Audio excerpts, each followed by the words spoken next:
Salutare tuturor și bine v-am găsit la o nouă miniserie intitulată Povestiri.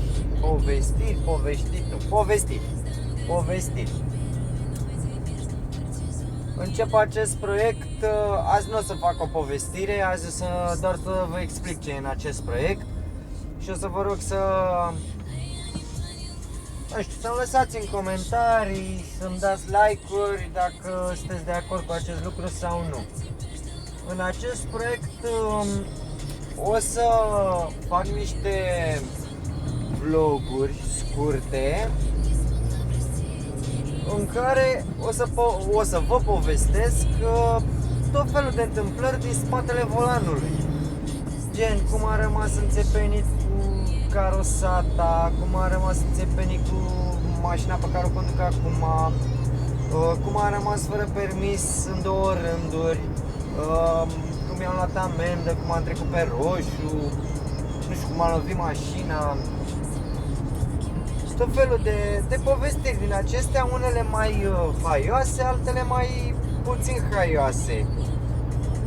Gen acela cu accidentul nu e o povestire haioasă, e destul de dramatică, să-i spun așa, pentru că se putea lăsa cu vătămări și nu era ok, intram în altă categorie. Și o să încerc începând de luni, cred, dacă nu mai devreme, și o să vă fac aceste povestiri, nu știu, 10-15 minute, 20 de minute. Voi în comentarii puteți să lăsați, ți s-a întâmplat vreodată ceva sau cei care mă cunosc, băi, dar spune cum a fost cu nu știu ce. Uite, foștii colegi de la firma de curierat poate să mă întrebe, dacă urmăresc, poate să mă întrebe cum a fost cu capra. Știu la ce mă refer, când am lovit un animal, capră. În fine, e o întâmplare amuzantă. Și cred că o să vă povestesc acum, nu știu, dar m-am amuzat și mi-am adus aminte de aia și o să vă povestesc acum. Și cei care mă cunosc și știți diverse lucruri despre mine, puteți să mă întrebați, să-mi spuneți în comentarii, băi, dar spune și pe aia, sau spune și pe aia la altă, că sunt multe, dacă mă apuc să le povestesc pe toate, sunt 6 ani de șoferie, 2014, da, anul ăsta fac și 2014 l-am luat eu. Da, pe 5 a 12 a 2014 mi-am luat de permis. Sau 2015. Băi, nici nu știu cum mi-am luat permisul, sunteți nebun la cap? Ia stați așa. Când mi-am luat de permis?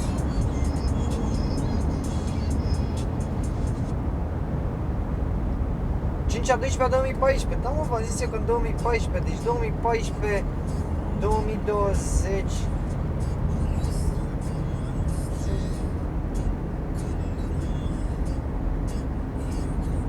deci 6 ani, este ar fi al 7-lea an. Da, revenind, în 7 ani de șoferie, din care 2 luni am stat pe dreapta, vă dați seama că sunt foarte multe întâmplări și foarte multe nebunii. În anii ăștia am făcut Constanța de câteva ori, am făcut Bacău, am făcut Moldova, am făcut Cluj și Timișoara, Brașov, plus orașele astea micuțe, Călărași, Slobozia, Alexandria, Târgu Măgurele, Ploiești, Pitești, Rucări și ce dracu am mai făcut eu, la câte am făcut nici eu nu mai știu. De asta, dacă sunteți, o să vă placă, dacă o să vă placă, că asta era ideea, dacă o să vă placă, rupeți butonul de like, share, follow, știți voi cum stă treaba cu YouTube-ul. Și acum o să vă povestesc faza cu capra. Era prin anul 2018 sau 2017, nu, în anul 2017, era prin 2017 și din nu știu ce motive, eu stăteam cu chirie în București atunci, pe Crizantemelor, nu știu ce motive, a trebuit să plec de acolo. a trebuit să plec și n-aveam unde să mă duc în altă parte și a trebuit să... Eu lucram în perioada aceea, aveam o tură destul de ok, dar începeam undeva la 12 și terminam la 8 seara. Și în momentul ăla am făcut câteva zile, am făcut naveta. Eu fiind în Telorman am făcut naveta la București. Pentru că atunci cu mașina personală, că nu, mașina firmei rămânea în firmă. Și superiorul meu de pe vremea de atunci, aflând, auzind lucrurile astea, nu i s-a părut normal ca eu după 2-3 ore de condus să mă duc la muncă, să fiu obosit, după alte 8-9 ore de muncă să mă întorc acasă, alte 2 ore de muncă. A zis, bă, prietene, te trimit la Timișoara. Toate bune și frumoase, ajung în ziua respectivă, iau mașina de firmă, plec la Timișoara cu ea. Era primul stagiu, vorba vine stagiu. Prima perioadă trebuia să stăm câte 2 săptămâni acolo. La Timișoara stăteam câte 2 săptămâni. După primele 2 săptămâni, haideți să mergem și noi acasă. Băi, hai, veniți acasă, na, în weekend, gen, stăm și noi în weekend acasă. Eu acum, toată colegii mei de atunci au luat-o pe... Nu era autostrada, nu era la 1 terminată, dusă aproape de Timișoara. Se termina undeva la Deva și pe intrai pe drumul ăla de 2 lei. O singură bandă pe sens și, în fine, rupt în două. Și eu am preferat, când am plecat la Timișoara, am preferat să am pe drobeta până Severin, ca să văd și eu părțile de fier, că nu le văzusem niciodată și cu spectaculosul drum de acolo. Și acum zic, băi, eu nu merg cu voi pe partea asta, eu mă duc pe drobeta până Severin. Cei care ați fost vreodată pe acolo știți că peisajul este magnific. Și de aici încolo și de acolo încoace. Toate bune și frumoase, am plecat, m-am pus la drum, am plecat, am venit foarte bine, până, nu știu, mai aveam 10 minute să ajung acasă, la țară la mine, unde sunt eu. Eu în alea 2 săptămâni cât am stat la Timișoara, mașina pe care o conduceam atunci avea o problemă cu aerul condiționat. Nu băga aer condiționat. Deci dădeai drumul la aer condiționat, dar ea nu băga deloc. Nu mergea, nu știu, nu. Și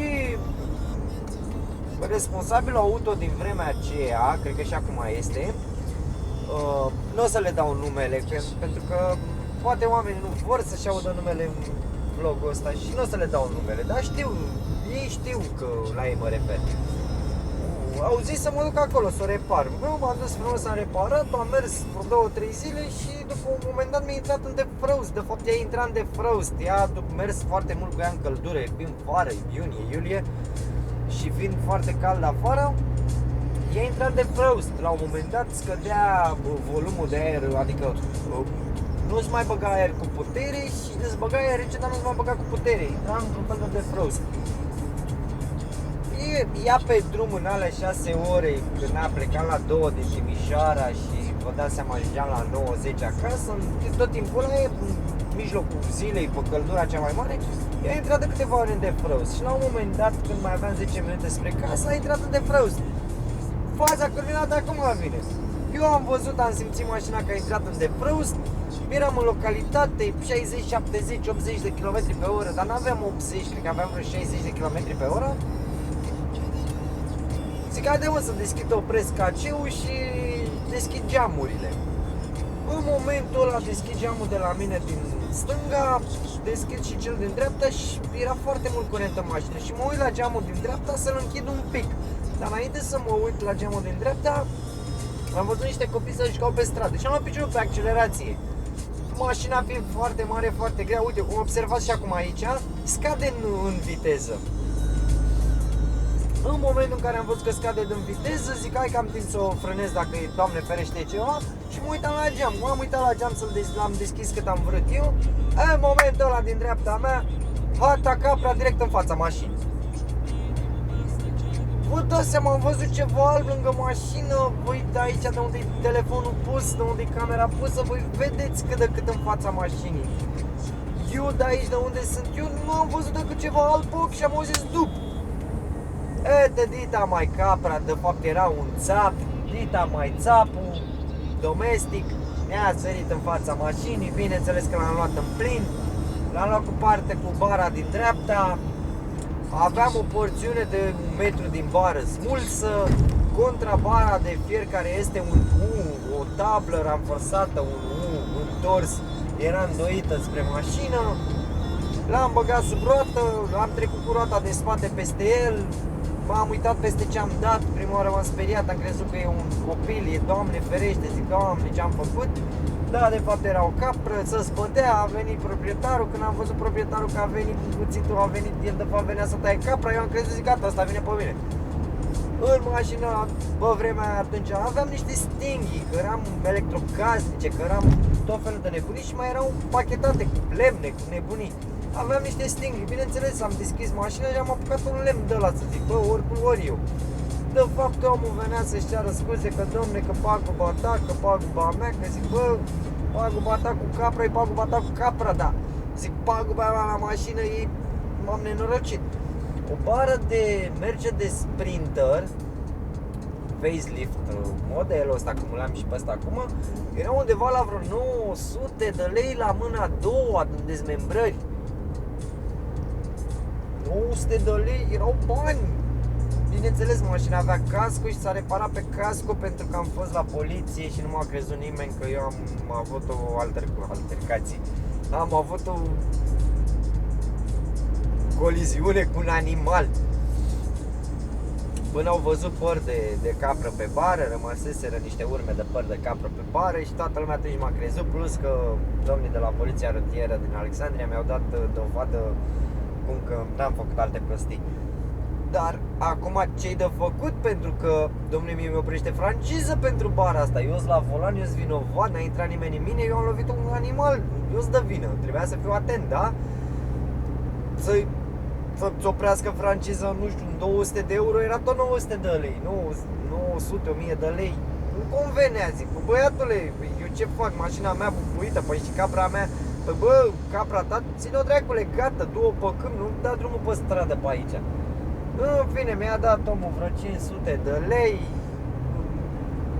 Oamenii la firmă nu mi-au oprit franciză pentru că aveam dovada de la poliția rutieră în care precizau că n-am fost băut, n-am fost... bineînțeles, m-au testat a doua zi cu aparatul echilotest și au văzut că nu-s băut și nu știu ce și mi-au schimbat bara la mașină, bineînțeles. A trebuit să suport vreo 2 săptămâni să stau fără mașină, că asta e... N-aveau să-mi dea mașină de schimb și a trebuit să mă chinui, dar am rămas cu cei 500 de lei, care mi se pare că i-am cheltuit. Primul weekend i-am cheltuit pe toți. Și asta e povestirea cu capra. Și sunt multe alte povestiri care pot să vi le spun, să vi le povestesc în vlogurile viitoare. V-am zis, e un nou proiect al meu. Se va numi Povestiri din spatele volanului, în care o să vă spun, eventual poate vă spun și cum am lovit căprioara în Germania. Bineînțeles, eu eram în dreapta, nu eram la volan. E o altă povestire foarte frumoasă și mai am multe să vă spun. Eu o să vă rog să lăsați un like, să dați un share, un subscribe, lăsați comentarii și nu în ultimul rând vă mulțumesc pentru vizionare și aveți grijă de voi.